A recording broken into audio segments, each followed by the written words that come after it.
Welcome.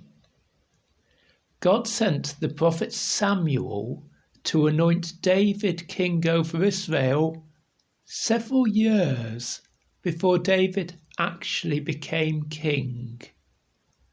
That had an advantage for David, because even though those years were years of great trouble in David's life, yet they gave David the opportunity to think carefully and to study carefully about how God wanted David to rule as king.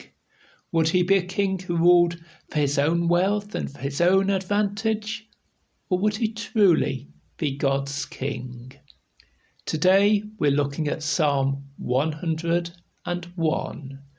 My name is Keith Simons. I'm a Bible teacher from England, and I present these talks on how to understand the King James Bible using the Psalms. So please turn with me to Psalm 101, and the heading is a Psalm of David. Verse 1. I will sing of mercy and judgment, unto thee, O Lord, will I sing. I will sing of mercy and judgment, of mercy, kindness, of judgment, of justice, of right rule and of right government.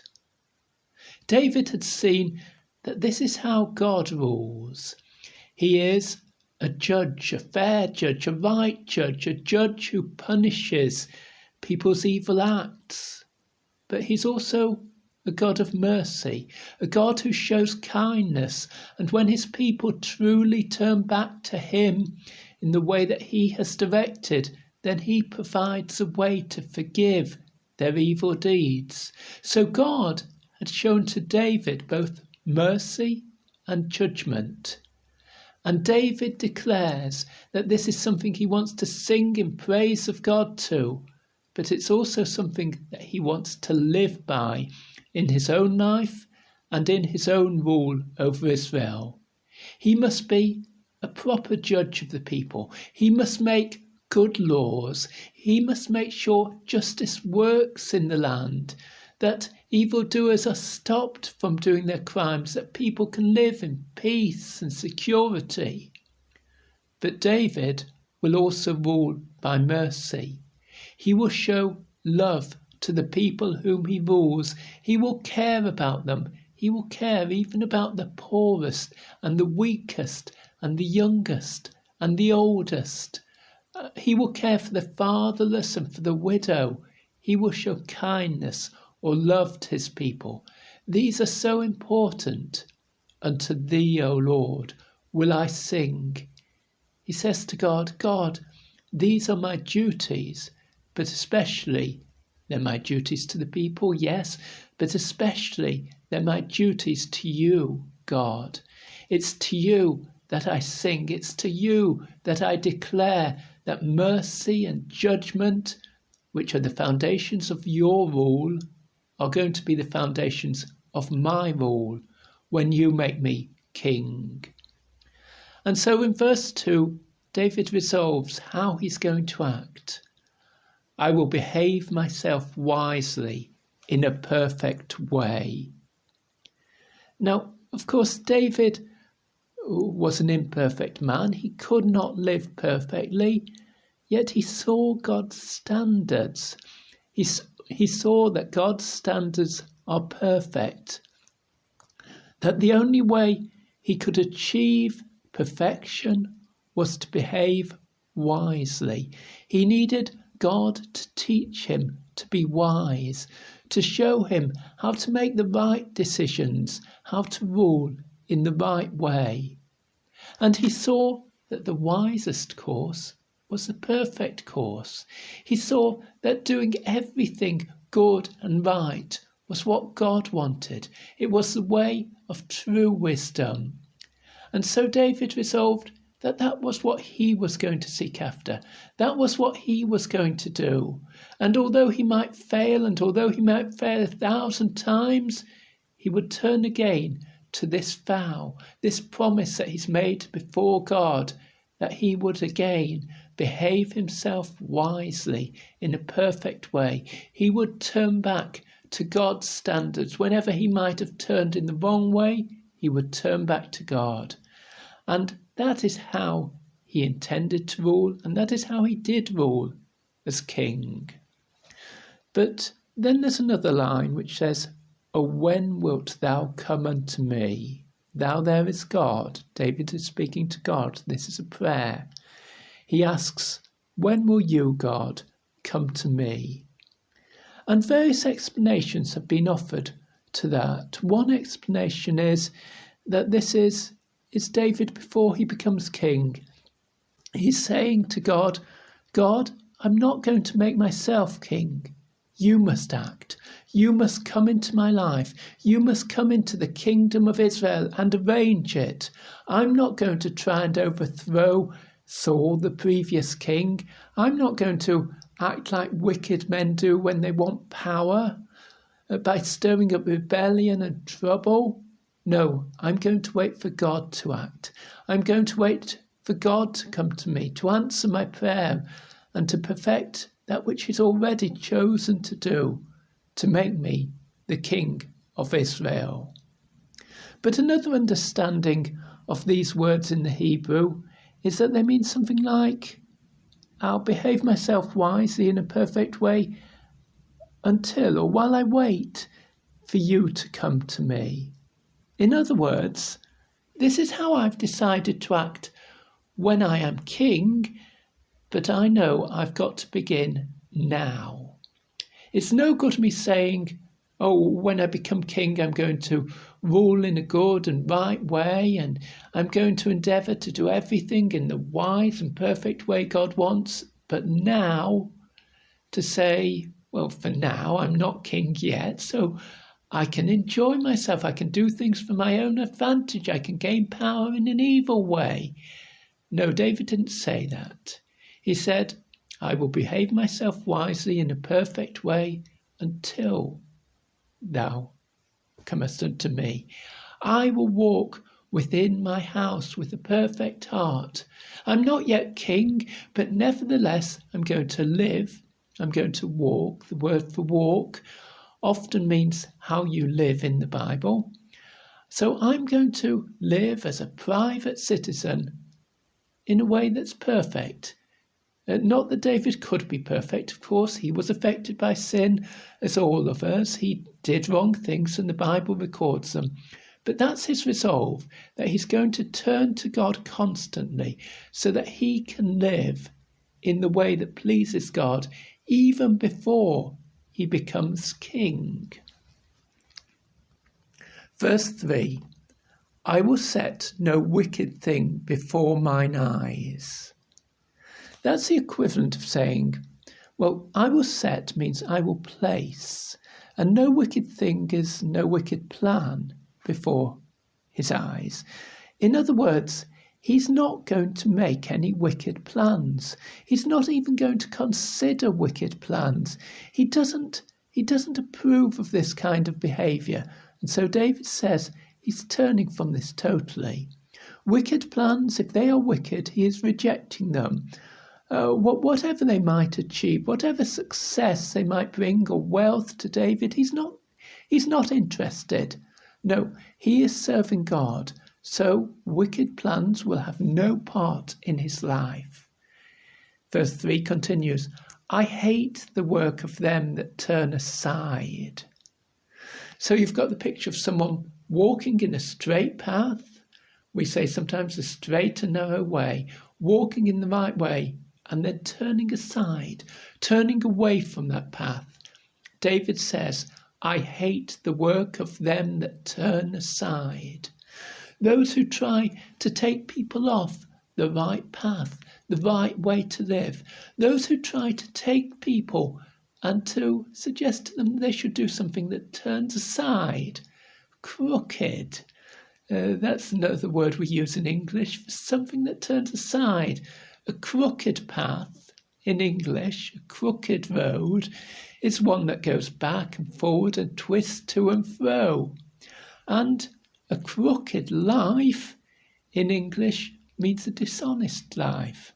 I hate the work of them that turn aside. I hate evil things. I hate dishonest things. I hate leaving the straight and narrow way, the way that God has directed us to live. It shall not cleave to me. Cleave means cling. I don't want the work of them that turn aside, this wicked behaviour, to have any part in my life. If it cleaves to me, it sticks close to me. And this cannot stick to me. This evil work, no, I will set no wicked thing before mine eyes. I will follow no evil plan, David is saying. Verse 4 is interesting because there's two interpretations we can do to it. A froward heart shall depart from me. I will not know a wicked person. Difficult word there, or old word, froward. It means perverse or false. And it's this person's heart that is false. So this is a person, again, with wicked plans, dishonest schemes. David says, that person shall depart from me. That person I'm going to make to leave from me. I'm going to send that person away because I will not know a wicked person. In other words, I don't want to know him. He's evil. He must leave me. I'm giving him no place. That's one interpretation. But the other interpretation we're given a clue to by the King James Bible. One of the things that helps us as we read the King James Bible is it tells us where the translators have supplied words in the English language which are not there in the Hebrew. That is shown by a word or words being in italic or slanted type. And if we look at verse 4, we'll see that last word, person, is not there in the Hebrew. So the literal translation of the Hebrew, according to the King James Bible, is, a froward heart shall depart from me. I will not know a wicked. What if this froward heart is describing David's own heart? The heart is deceitful above all things and desperately wicked, it says in the prophets. God, you know my heart. You know my wrong deeds. You've appointed me to become this great king, yet there's wrong and faults and evil things in my own heart. Then may these wrong attitudes depart from me. May I live in the way that pleases you, and then I will not know a wicked. I won't choose the evil way. I won't live by evil schemes and wicked schemes. God, cleanse me from my sin. Make me to live for you, to please you in all that I do, in my heart, in my inner self, in my inner thoughts and attitudes. I want to please you. And that is how I, David thinks, intend to live when I become king. Verse 5, and we've got a change in the pattern of the psalm, because David is no longer describing himself. Now here he's going to very clearly deal with the people whom he is ruling as king.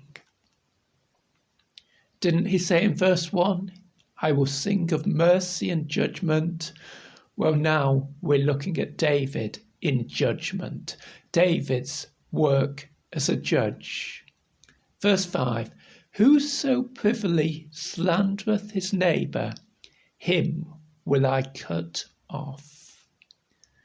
God has appointed David to be king, to be judge, the ultimate judge over his nation. In the ancient world, the kings were the supreme judges. And so David has a duty to deal with evil acts. And he begins these evil acts in verse 5 with whoso privily slandereth his neighbour. Whoso means whoever. Privily means secretly. Slandereth is to say evil things and untrue things against someone.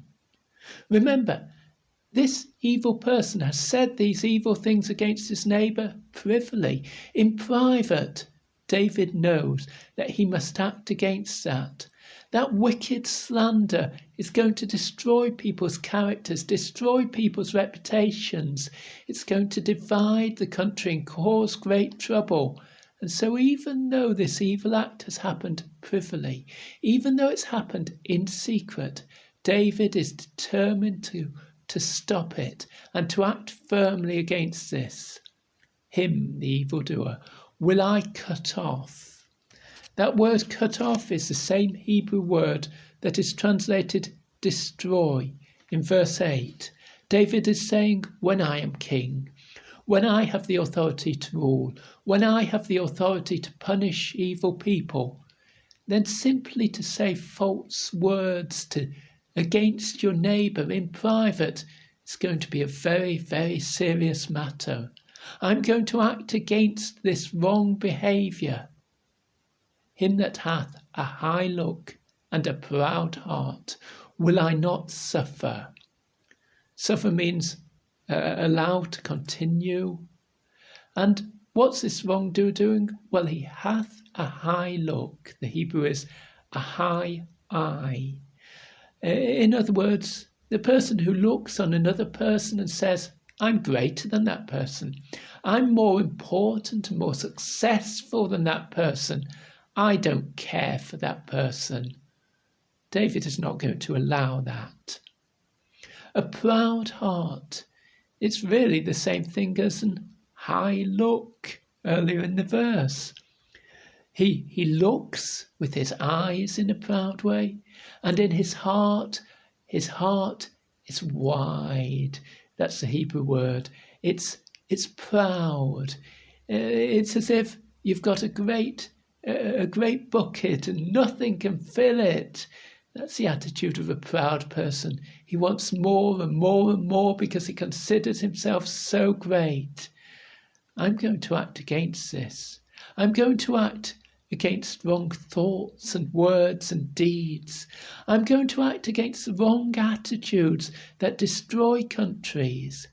Like when people proudly look at other people and think themselves superior to them, and so treat those other people cruelly. Like when people use words, false words, to try and ruin someone else's character. These things, David says, I'm not going to tolerate. They might gain power for people in other countries. They might make people successful in other places. But these things, if I'm going to be God's king, if I'm going to rule in God's way, then I must use the authority that God has given to me to stop these things. Now, of course, David was a king, and as a king, he had the power to use the law and order of the country against evildoers. Most of us are not kings. We don't have that power or authority. We don't have it as a ruler, and we don't have it received from the government as being police or as judges. We can't act against these things except in our own lives. And in our own hearts, we can see if we are speaking wrongly against people, if we're looking at people in a proud way, if we're loving our own importance. These are things that David declared to be wrong. These are things that David said as king he must punish. David, though, as king, would need servants and officials, government officials who would work for him. And often, in many countries, the powerful people in the government are evil people. They've gained their position because they are proud, because they do speak lies against people, the very people who David has just said that he will punish.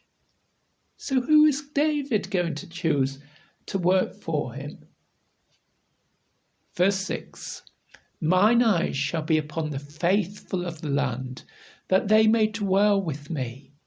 So the most important thing for me is not even how skilled a person is.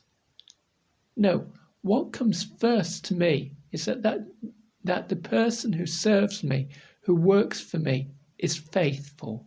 I'm going to look for loyal people, people who act rightly, people who can be trusted. I want a government of people who can be trusted. They will dwell with me. They will have the close places. They will be in the middle of my house meeting with me and advising me, because I want trustworthy people to advise me. More than that, he that walketh in a perfect way, he shall serve me. Oh, for me as king, verse 2, the only standard that's right is perfect. I can't quite do it. I'm going to make many wrong acts, but I must always return to the perfect way, because the perfect way is God's way. And so of the people who work for me, they have to walk in a perfect way. Remember what we said about walk, describing the way people live. And David says, he that worketh in a perfect way, he shall serve me. That might mean to serve as a government official. It might mean to serve as an important government official or as an army commander.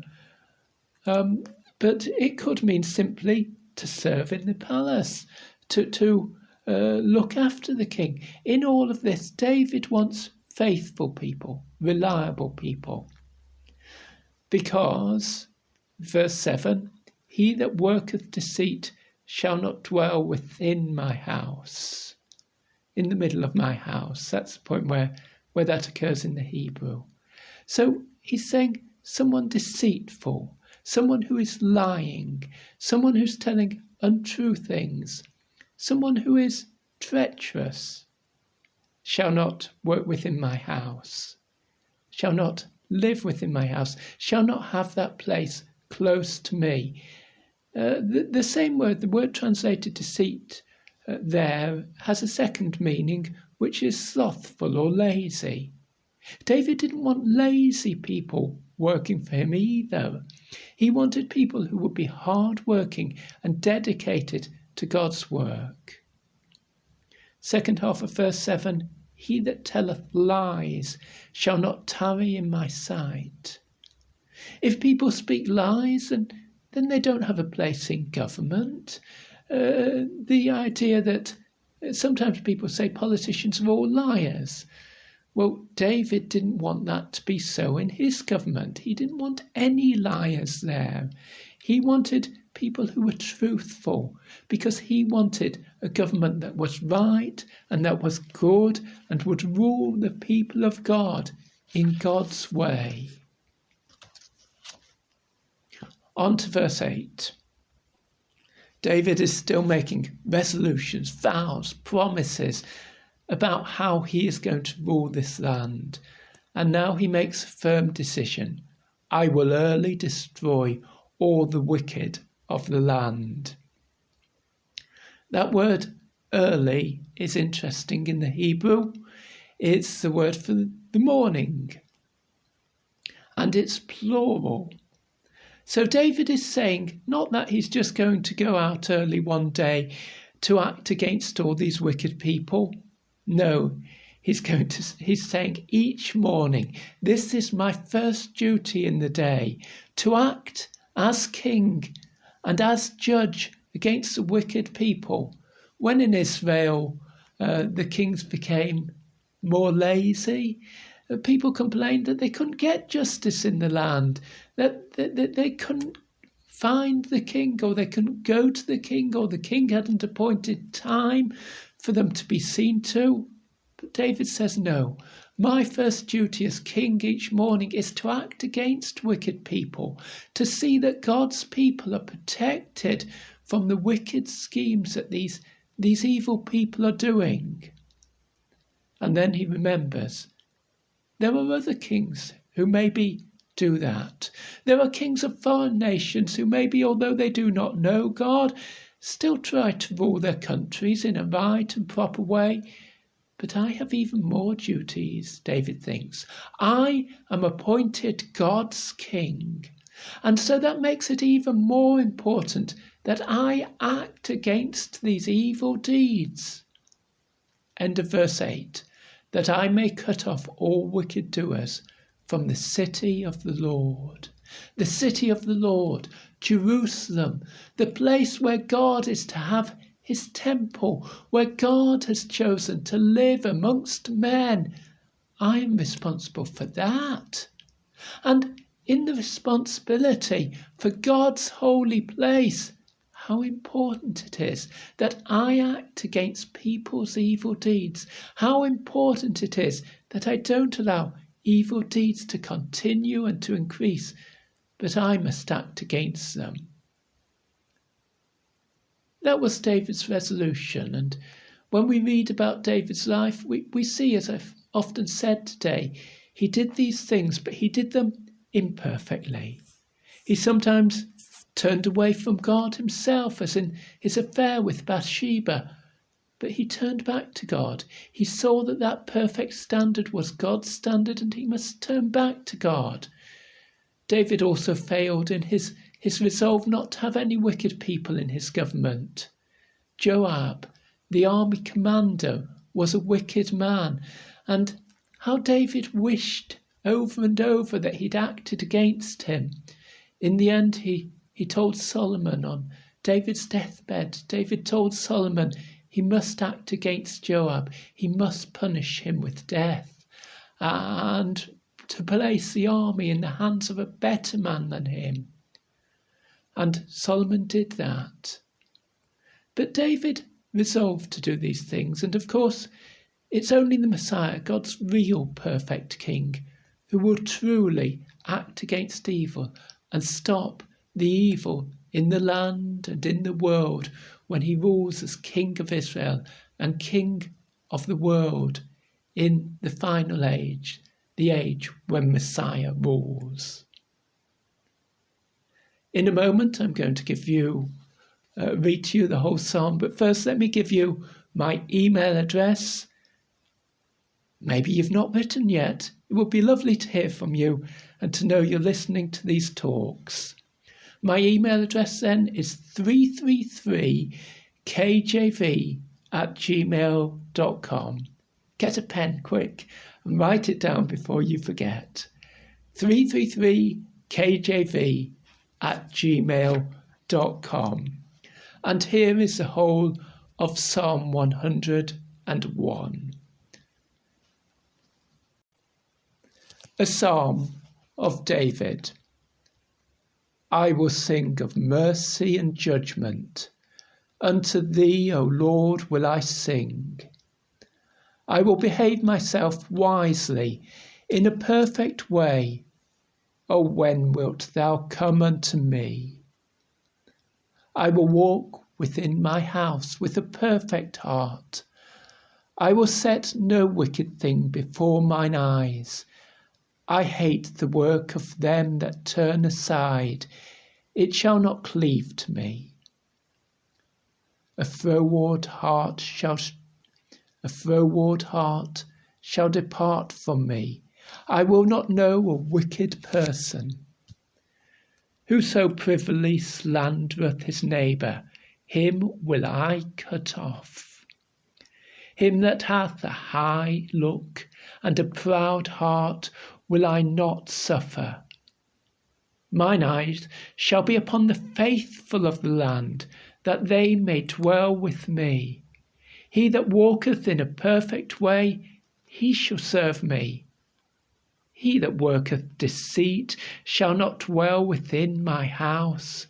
He that telleth lies shall not tarry in my sight.